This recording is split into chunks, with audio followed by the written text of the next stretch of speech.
Hello everybody, welcome back to my channel. So today we are breaking down the UFC 301 card, which I think is underrated. I see a lot of people complaining about it, but it definitely looks like a pretty decent card. Starting off the prelims, we have Alessandro Costa versus Kevin Borjas. Both guys are coming off of a loss. Costa lost to Steve Erceg in his last fight, has a win over Jimmy Flick, lost to Amir Albazi. Now Albazi was his debut fight, so he is pretty new to the UFC.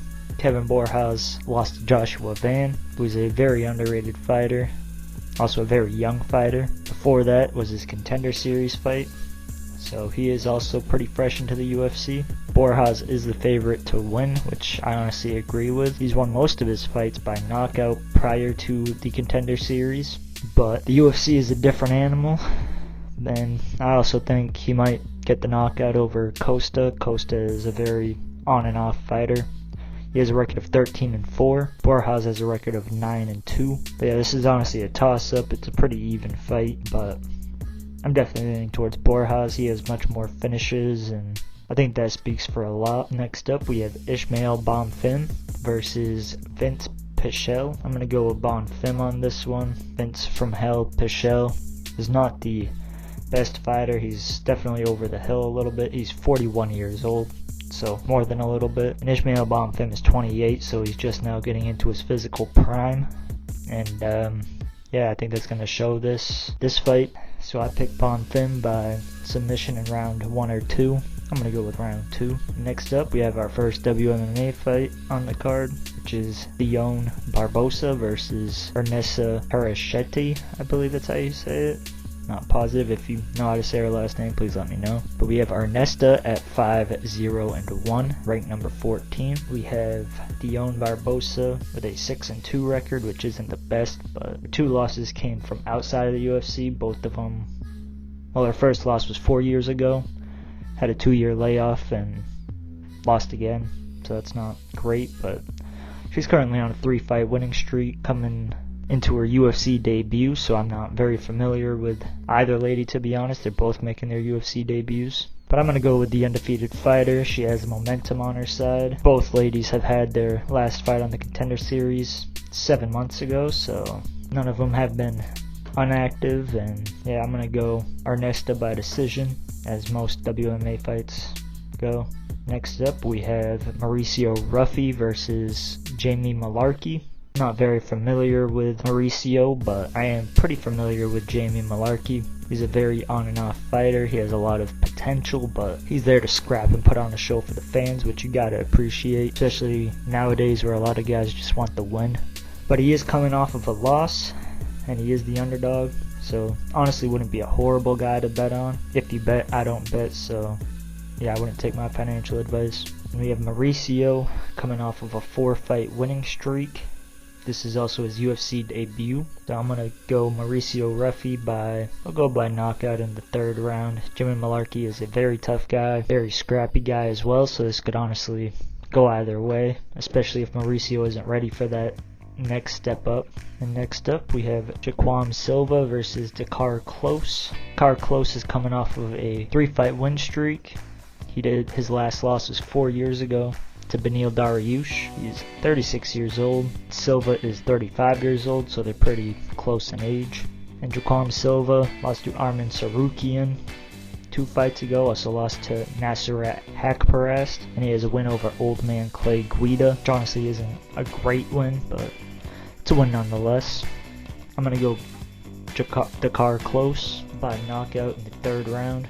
This Silva guy has been knocked out 3 times in his last 5 fights, which is not great. Dakar Close has won most of his fights by knockout. He only has 2 losses, and one of them was to Beneil, which is an extremely hard fight. And Silva lost to Arman Sarukian by knockout, lost to Ricky Glenn by knockout, also lost to Nasrat by knockout as well, so Dakar Close definitely has the better chin. However, he did have that whiplash injury, Jeremy Stevens, so yeah, this is honestly a toss-up, but I think Dakar Close has the better chances of winning. Next up, we have Jean Silva versus William Gomis. Silva is 12-2. Gomis is 13-2. So both of them have pretty close records. Both guys are pretty young as well. We have William, 26 years old. Silva is 27 years old. So they're both very young, just now coming into their physical prime. Yeah, it's pretty much even odds. This will be Silva's second fight in the UFC. I'm going to go with William Gomis on this fight. I think he'll win it by decision. I think it'll be a fun scrap. It could honestly, this is another toss-up, another underrated fight. And I think that the French fighters are really on a run right now, minus Cyril gone. Where has he gone? Pun intended. But yeah, moving on. We have Elvis Brenner versus, I'm about to butcher this name, Mike Tedbeck Oralby, I think. Again, if you know how to correctly pronounce this name, please let me know in the comments. But yeah, both guys are on a crazy win streak. This will be Oralby's second fight in the UFC, but he beat Oros Medic, who just had a very nasty knockout, so it's definitely a great win to have on your record. Elvis Brenner, he's a fun fighter to watch. He's a scrapper. He has a win over Zurabai, which was a fun scrap. Also Garam, which was also a fun scrap. But yeah, I think that Oralby is the better all-around fighter. He has a much higher level of grappling. Elvis Brenner is much more of a scrapper, which against a fighter like Oralby, you're gonna have a lot of problems. So yeah, I'm definitely leaning towards Oralby by knockout in the third round. He could honestly win by submission, but I definitely think that he'll get the finish nonetheless in the second or the third round. Elvis Brenner's done an easy guy to get out of there, so definitely will be a fun test for Oralby. Next up, we have Asmin Lucendo versus Karolina Bowalkiewicz. Definitely going towards Asmin. Karolina is much older. She's 38 years old, going against a 22-year-old, so the youth is definitely in Asmin's favor. But both ladies are on somewhat of a win streak. We have Karolina on a 4-fight win streak. She's had 4 fights in the last just under 2 years, so she's definitely been pretty active, which will do her quite a bit of favors. But Asmin has a win over Polyana Viana, which is a pretty decent win. Brogan Walker, she also had that crazy upset over Yasmin Uruguay, which I personally thought she was going to be a beast, but she got fraud checked really fast. I'm still pretty high up on Yasmin Uruguay, but she definitely had the fraud check happen, which is not great. It's also why I'm picking Asmin. She seems to be a very well-rounded fighter, especially very strong on the feet, and I think that Karolina's old age will catch up to her sooner rather than later. So I'm going to go knockout in the third round, if not by decision. But this will definitely be Asmin's biggest test this far in her career. Next up, we have another great scrap. Joe Anderson Brito versus Jack Shore. Everybody knows who Jack Shore is if you watch the UFC for over a few years. Jack Shore is a beast, very good on the ground, very fun fighter on the feet as well. Joe Anderson is on quite the win streak right now. He's won 4 fights in a row, just under 2 years. He's been on this streak, so he definitely has a lot of momentum, more so than Jack Shore at the moment. But Jack Shore took his first and only loss to Ricky Simone. He has a record of 17-1, and Brito has a record of 16-3-1. So both guys are very good. I'm going to pick Jack Shore by submission in the third round. I think that this could honestly go to a decision as well. But yeah, this is another fight that if you do bet, I wouldn't mind putting a bet on Jack Shore. But again, I personally do not bet, so do with that info what you will. Next up, we have Paul Craig versus Cal Barajo.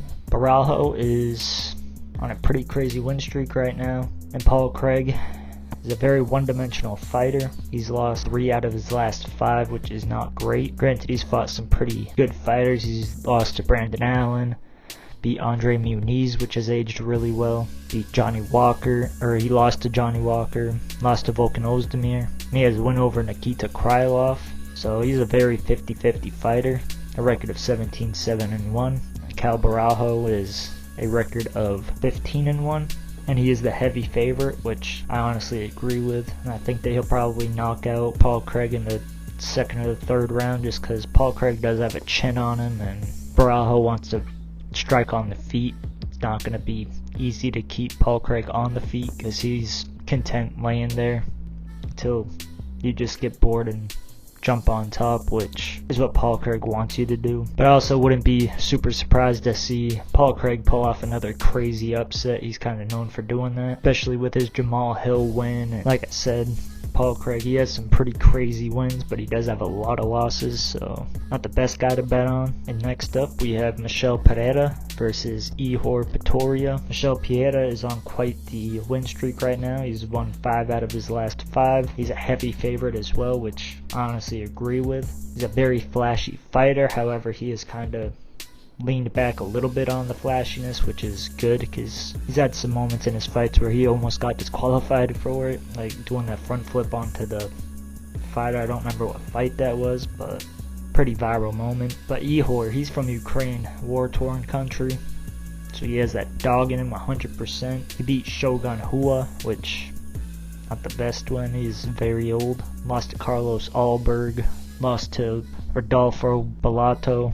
So yeah, like I said, I'm definitely picking Michel Pereira in this fight. I'll go knockout in the second round. Next up, we definitely have the stinker of the card, which is Anthony Smith versus Vitor Petrino. I'm going to have to go with Petrino on this one. He's 11-0. Anthony Smith is 37-19. 35 years of age, but that's a lot of miles. And Anthony Smith's last 2 wins were almost 3 years ago. Although he did beat Ryan Spann 8 months ago, but that was a rematch. Ryan Spann's not the best fighter, and he had a really close fight with Ryan Spann in the rematch. By Vitor Petrino, it's kind of a beast. Beat Tyson Pedro, Bukauskas, Prachnio, Turkos. Also beat Bellato in the Contender Series, so yeah. Like I said, I'm picking Vitor in this one. He's a safer bet. Anthony Smith is over the hill. A lot of people think he should retire. And yeah, I kind of agree with that, to be honest. I think this is Vitor's fight to win, and if he loses, it'll definitely be a fraud check moment, as Lucas Tracy says.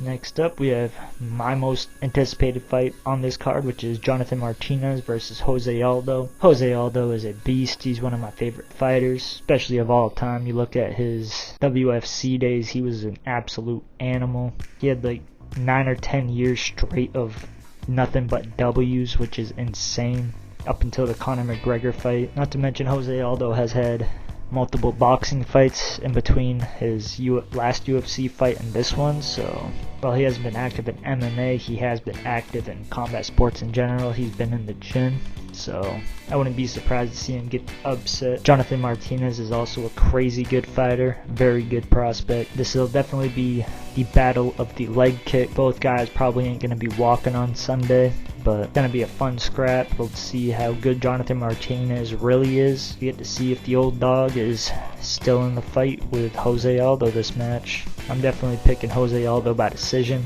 He is pretty much an even odds, so I wouldn't bet on this fight. Jonathan Martinez is coming into his prime now. He's 30 years old. But yeah, I think this fight will probably go to decision. Both guys are beasts. Both guys are tough. And next up, we have Steve Erceg versus Alexandre Pantoja. This honestly will probably be a layup for the cannibal Alexandre Pantoja. But Steve Erceg is a beast as well. He's very good footwork, very good hands, pretty good kicks as well. And Alexandre Pantoja does just kind of march forward the entire time, and he does have a heck of a chin on him. So I think this will be by decision. But he has wins over Manel Kape, Brennan Royval, Alex Perez, Brennan Moreno, then Brennan Royval again, who he's fought in a lot of really good fighters. This will be Steve Erceg's 4th fight in the UFC, so if he wins this fight, that'll be absolutely insane. But he does have some pretty good wins on his record. He beat Matt Schnell, who is a very crafty vet. He beat Alessandro Costa, which is a pretty decent win, not the best. And he also beat David Dvorak, which all of those guys have way more experience than he does. And he flatlined Matt Schnell in his last fight, so yeah, definitely going towards Alexandre Pantoja by decision in this fight. But I think that this could honestly be a war, especially if Steve Erceg's chin holds up. And it's not like Alexandre Pantoja is undefeated. He has 5 losses, which in MMA you can't really put too much stock into, but definitely tells you that there is a path to victory for Steve Erceg. But yeah, if you guys like the content, remember to like, comment, and subscribe, and I hope you guys have a great week.